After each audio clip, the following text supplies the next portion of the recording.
We got a big day today. What better way than start off the stream talking about the biggest and hottest topic right now, which is, of course, quitting Yu-Gi-Oh! Let's cop the jersey. Yo, guys, would you guys want us to put these jerseys on sale? You guys would be interested or what?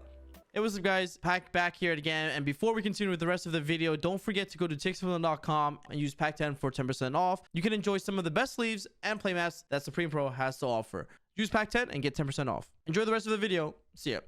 Let's talk about the video before I get started. Recently, Jessica Robinson, 2023 wait, I almost said world champion, top 8 at Worlds, made a crazy video. Okay, this video is talking about I'm quitting Yu-Gi-Oh! As simple as that. I actually have not watched this yet, like, swear on everything.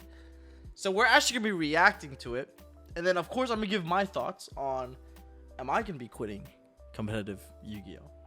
All right, so let's get right into this. All right, let's get right into this, and then we can get started. Right, so all right, chat, let's we're about to go for a ride. Quitting competitive Yugioh? I literally just joined Jesse's stream. I was at work, my headphones were off, and I was just trolling Jesse. So I actually didn't really watch it. And so are half of or most of your favorite players. And there's a bunch of reasons for this. I'm gonna go through my personal reasons. And yeah, we'll have a bit of a discussion, because I think there's a lot of things that would need to change to get me back to playing this game. And yeah, I'd like to clarify very quickly, I am still gonna be doing content stuff. When I'm back from my little hiatus break, I will be back to doing content, but I will not be attending or competing at events. I will not be at YCS Bologna, I will not be at YCS Lille, and I won't be at any competitive All the pros should quit so I can top a YCS. That's funny. events, unless something drastically changes, which I highly doubt. Right, so Yeah, why 1.5 is everyone speed, quitting alright? and why am I quitting? I guess I'll go from a personal perspective. I've got a bunch of reasons. I haven't, so this is unscripted, yes. We're just going forward because Guys, honestly, before the video even starts, I'm never quitting, okay? I thought about it. I'm like, yo, will I quit this game?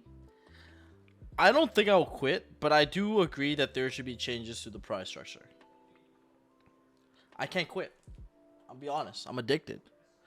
There is no greater feeling than winning a YCS. Like literally the feeling is insurmountable. Yeah, I just don't think I could do it. And I also don't think I can quit without being the GOAT yet, you know? Like, I feel like if I want to quit, I want to quit as the greatest of all time, you know? So there's still a lot of things I want to achieve in this game before I can quit. And one of those things is actually attending the World Championship, winning a couple more YCSs, you know what I'm saying? I gotta go out on top. So if I quit now, I feel like I don't know. I feel like I haven't achieved my full potential, you know? I'm like Rock Lee, and the weights haven't gone off yet. I'm literally fighting Gara, and I still haven't taken the weights off my off the legs yet, you know what I'm saying? So all I'm saying is 2025, I'm taking the weights off, and I'm about to, you know what I'm saying, I'm about to unlock the gates, bro. It's about to be over. Spirit of the opening gates. Normal summon Beckoning Beast. Normal summon Lotus. OTKU, you know what I'm saying? So, I just, all I'm saying is, I just can't do it yet. I need at least, 8 more YCS wins. You know what I'm saying? So, maybe 7. I think, if I get 10 YCS wins, I'll be happy. So, let's get off that. Let's just get that right off, you know, my shoulders, I guess. And look, if all the other pros are gonna quit, I feel their pain. I get it, you know? I get it. There's a lot of things that I think, I'm not gonna quit, but I do think there's a lot of things that do need changes within the game. And yeah, we're also gonna bring up some other I guess interesting posts from other notable and top players. Hani also made a couple posts about this. But let's just watch this video. I'm gonna 1.5 speed it, and I'm just gonna kind of react to it. All right, guys? I feel like that's the best way to get my perspective across. Let's go through it. So, no, trust me, I do care about pricing. someone's like, yo, I make enough out of Yu-Gi-Oh to not care about prizing, but I do care about prizing. Bro, as someone who has won prize cards, okay, like you would think that like prizing is so bad that only the people who win YCS hits get actual prizing, which is kind of true. Like if you win a YCS, you do get a good amount, but bro, it's not nothing compared to like other areas, you know. Like I literally have 3 ultra rare prize cards. Do you want me to grab them? I have 3 ultra rare prize cards sitting, vibing in the corner of my room, and it's just like, bro, like, what's, you know what I'm saying? Like it's just not the same, you know. It's just not the same as the Mickey Mouse, bro. Unfortunately, like it's just not a serialized cards. It's just vibing in the corner. Like we need, like, I think, better price support for sure. And I think like this is a good time to kind of like speak our voice, especially after the national season, the full 2023/2024 season has finally ended. But let's just get into the video, guys. I haven't even I don't even get to yap yet. Like I don't even get to react yet. I'm just yapping right now. The direction of game design. I played for 10 years, and the reason I played for 10 years game is design. I love this game. Mechanically, it was really complex. The hard pool, there was so many like interesting things I felt like I could do and discover. And yeah, it excited me. I enjoyed the game a lot, and I kept playing. And it doesn't excite me anymore. I do enjoy the game. With the way... Okay, sorry, I gotta pause here. I'm about to yap a lot during this video, guys. So, you know, strap in, I guess. Lock in. Number 1, there is no greater game than Yu-Gi-Oh! I think it has like the best gameplay by far. Like I tried playing every other card game, bro. It's just not as fun. Is it just me or what? Like, is it just me or like, bro? Like turn 1 mana, normal summon Chernobog is just not like that. It's just not. It doesn't hit the same. You know what I'm saying? Like having a couple like Pokemons on the field, activating 1 energy card is like kind of sussy baka. You know, it's not lit.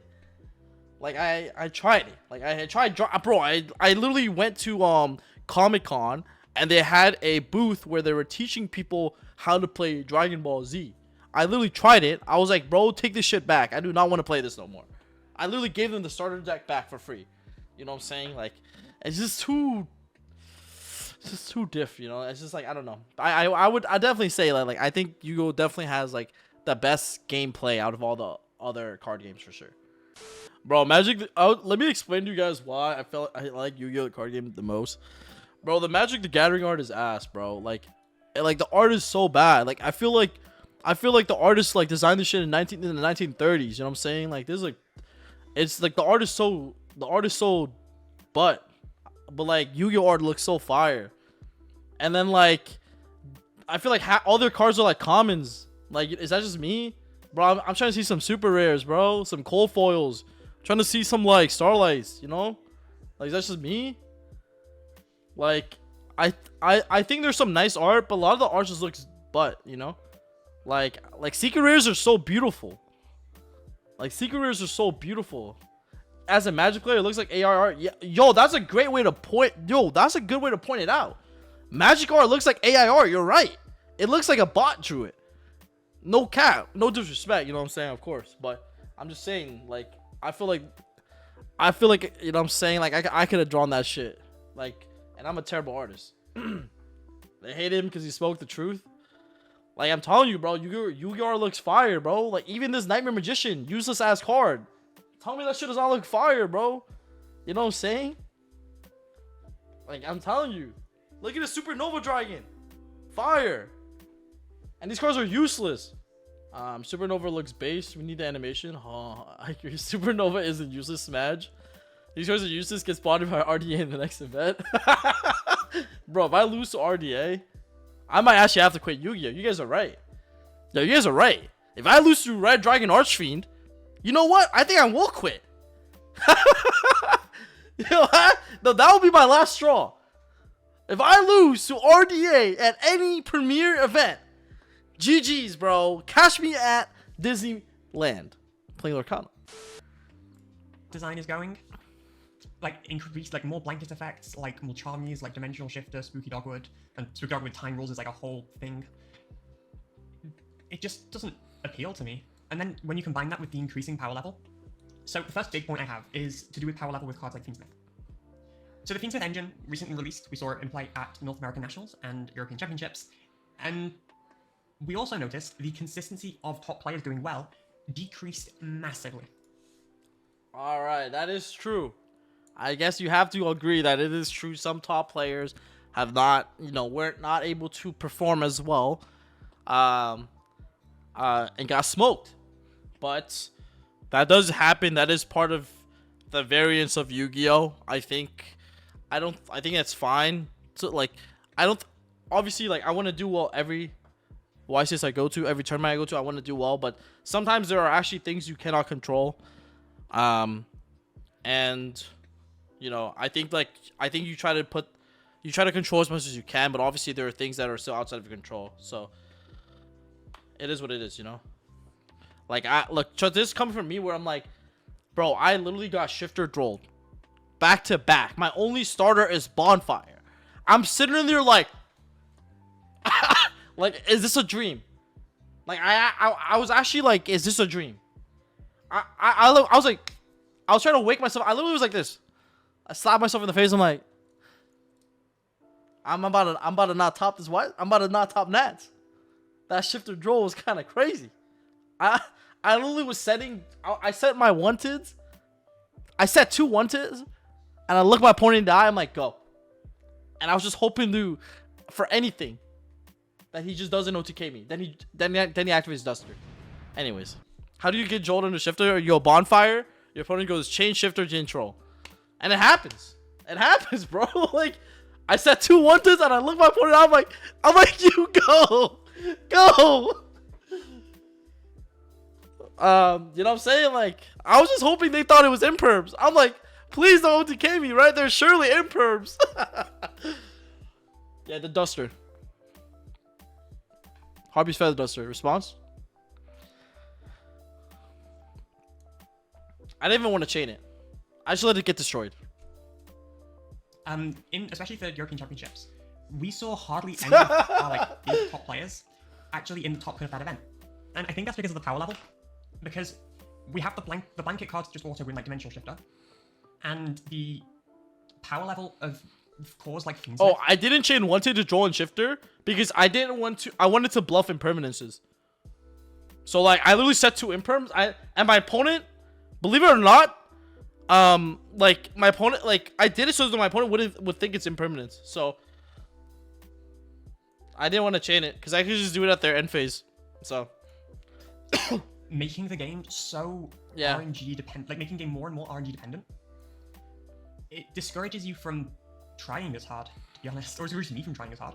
Because if the more, I know everyone always makes that, oh, Yu-Gi-Oh is super luck based, but if a game is becoming more and more luck based and it becomes harder and harder to top consistently, it reduces motivation to play because you can be the best player ever, but you're less and less likely to do well because that's just how the game is and how the game feels like it's becoming. Also, there's a bunch of other things. I think that goes hand in hand with a couple of other points, such as pricing and Euros. European Championships was a huge one for me because it felt like there was no interest whatsoever in the tournament. If you look online, I looked online after the tournament, or the morning after, and there's just no interest or hype about the event. Everyone's just, okay, Shifter will trap me. No one, or Fiendsmith stuff. The hype is gone. Especially in comparison to last year, or even not European Championship, even events like YCS Bologna, the hype was just there. People were excited about the game. People liked what they saw. And just YCS Bologna. I'm telling you, bro. Yo, Anthony, shout out to you, bro. If you did not cook me, I was winning that YCS, no cap. If Anthony Lopez did not cook me in top 8, I was winning that YCS. If my opponent did not beat me, then I win. That's basically what I just said, and that's true. Alright, all trolling aside, I do see some issues with power creep, and the fact that I as someone who does put a lot of time into trying to perform well at every event, I know firsthand that it does sound it definitely demotivates you whenever you don't do well, especially with how much time you put in. But I kind of my mindset's kind of different. After I didn't do well at Nats, do you know what the first thing I did was? I rage booked YCS Sacramento. I was like, I cannot let this be my last event. I refuse to let this be my legacy. I will win. So I literally was like, you know what? Why is it Sacramento? Booked. I was like, booked. I was like, oh hell nah. I was like, I refuse.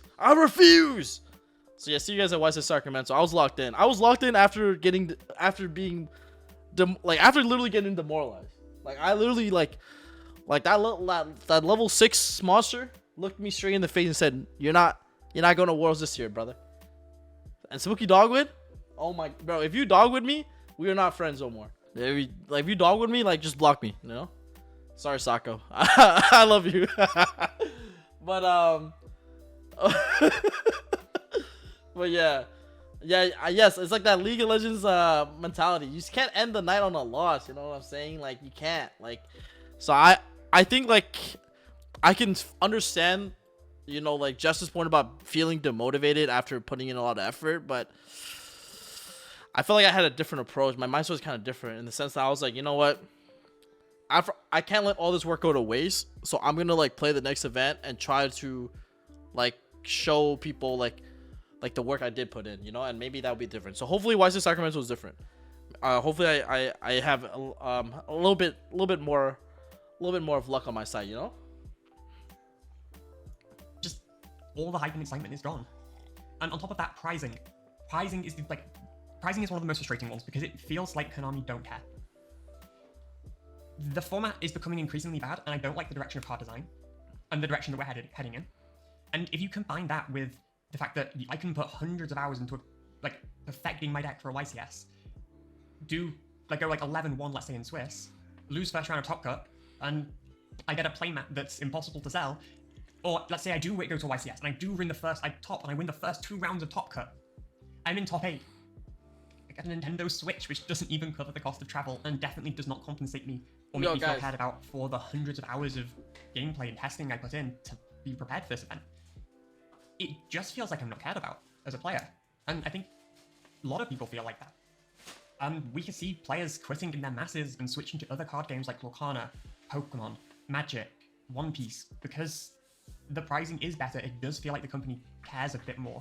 And then on top of that, even outside of pricing, what do you mean? I love my Nintendo Pokemon Switches. Promote their World Championships, like World Championship players. Bro, what do you like, mean? Like the world Nintendo Switches are lit. Magic have the Hall of Fame. Yo, this is great. And just systems like that where it feels like I love you're Nintendo encouraged to be Switches. competitive, and then you do it. Feel like you're not encouraged to be competitive Yo, because you don't. who needs one? For being good at the I game. got one for all of y'all. Like they don't.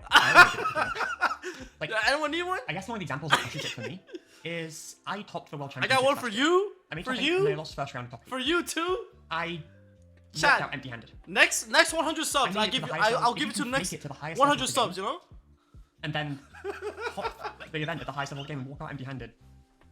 It does leave a bit of a sour taste about how the company cares about their players. Bro, I'm telling you, prizing is a legitimate concern. Getting top 8 and getting a Switch is actually kind of disgusting. I'm actually the Switch farmer. I farm so many Switches, I don't even know what to do with them. You know what I'm saying? I started giving them out. Like, I actually never even played on Switch. Yeah, they call me Mr. Nintendo. Like, I thought this was owned by Konami, not... Yo, who's the owner of Nintendo? I don't even know who owns Nintendo. You know what I'm saying? Oh, John Nintendo. Great. Like, all I'm saying is, I think prizing is a legitimate concern. I do feel that. Like, I think losing already hurts, and then getting like some you know, terrible prizing on top of it also hurts. Bro, I have so many Nintendo Switches. I could literally I could literally run like, you know what I'm saying? I have enough prizing for the next couple YCSs. All I'm saying is, bro, we actually need some update, you know what I'm saying? There are other reasons, of course.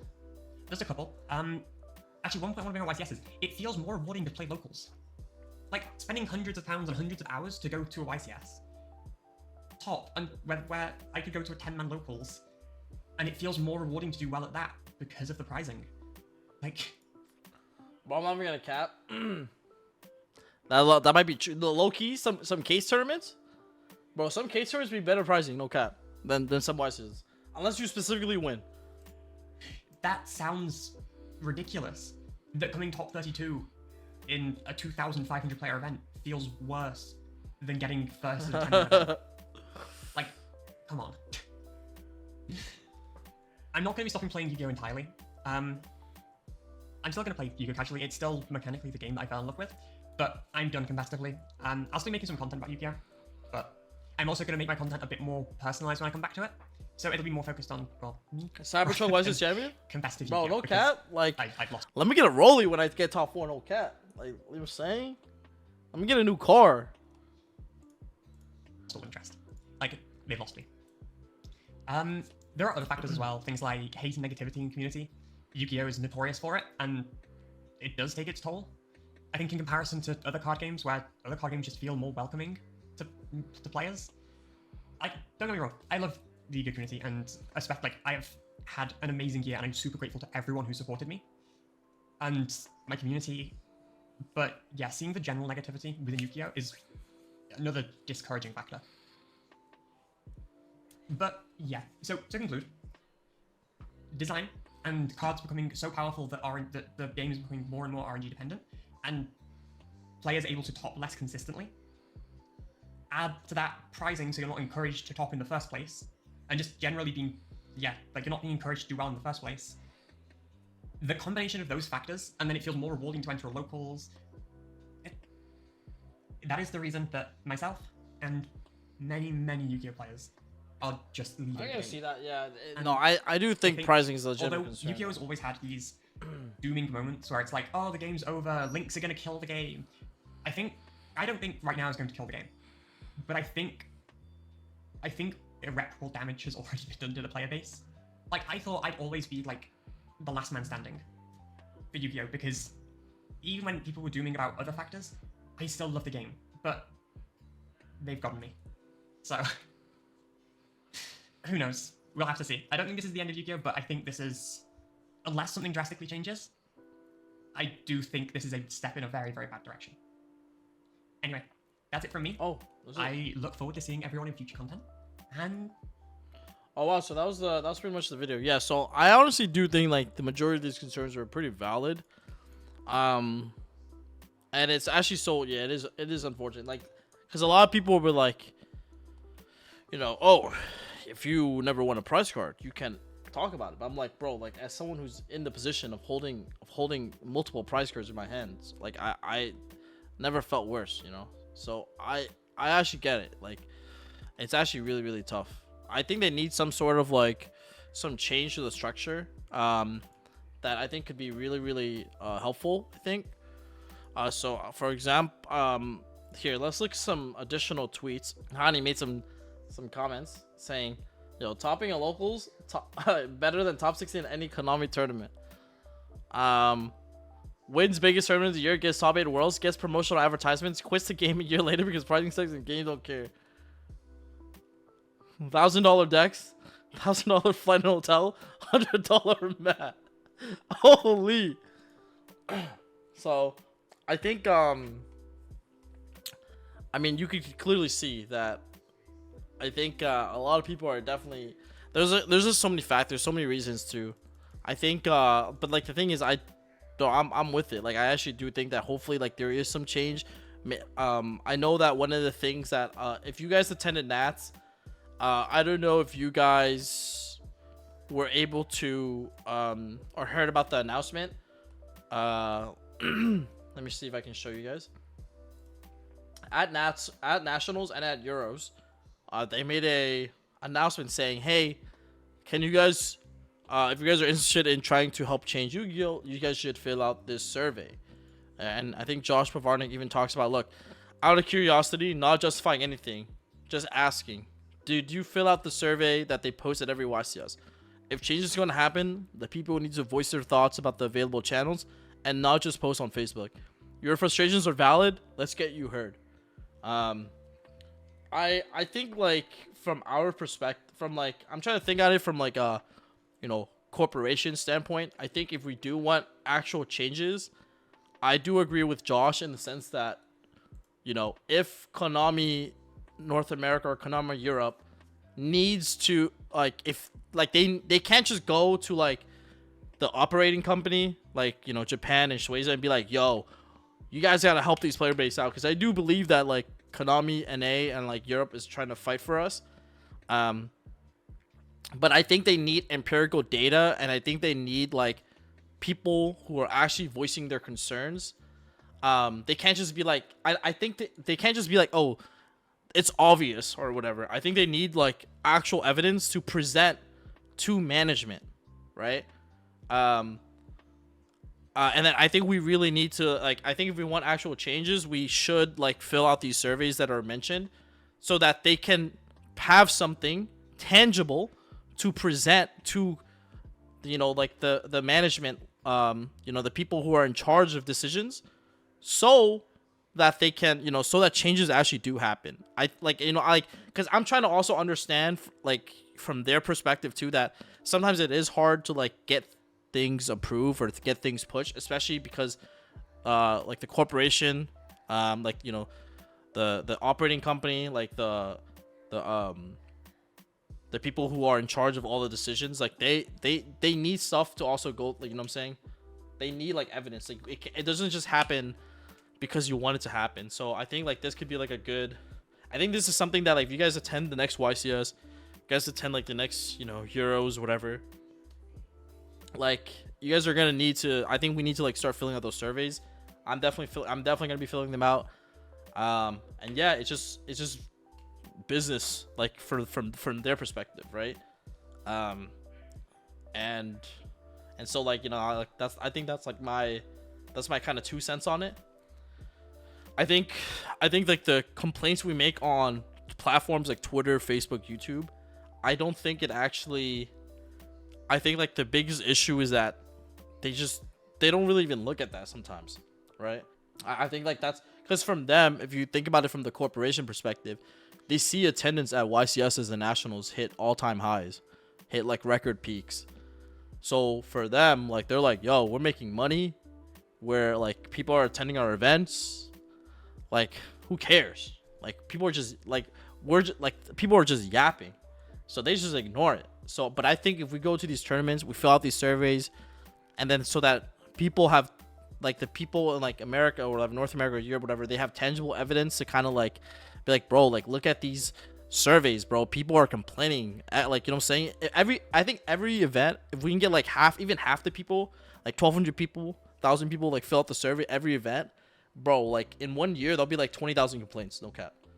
And then boom, I think that could actually like enact some sort of change. I mean, they started doing some good changes already, right? Like a good example is like, you know, you can now like, you have as much time as you need leading up to an event to change your deck list. That was not a thing before. Before, you were just bodied. You had to play with like Drollbird instead of Droll and Lockbird. Like if you like made that mistake. They're a little bit more open about ban lists that are coming, right? So I think like, you know, those are definitely going to be some like, I think there's definitely a way for us to, so it's kind of like our call to action, right? Like I think this is the only way we like kind of like speak up that way. So that's my 2 cents on it. And the whole like, you know, how do we get like, because I think how do we get actual change, right, enacted? And I think this is going to be one of the ways, right? Like we have to give Konami America, Konami Europe as much ammo as possible to kind of like bring it up to like the corporate guys, you know, like the headquarters. So yep, that's my 2 cents on it. Hope you guys don't quit Yu-Gi-Oh. Thanks. Oh, yo, I might sign up to be a ghostwriter, yeah? How many more switches till we had enough? How many more switches till you finally feel that you gotta switch it up? Okay. Hold up. Yo. Oh. How many more shifter features until you're mad enough?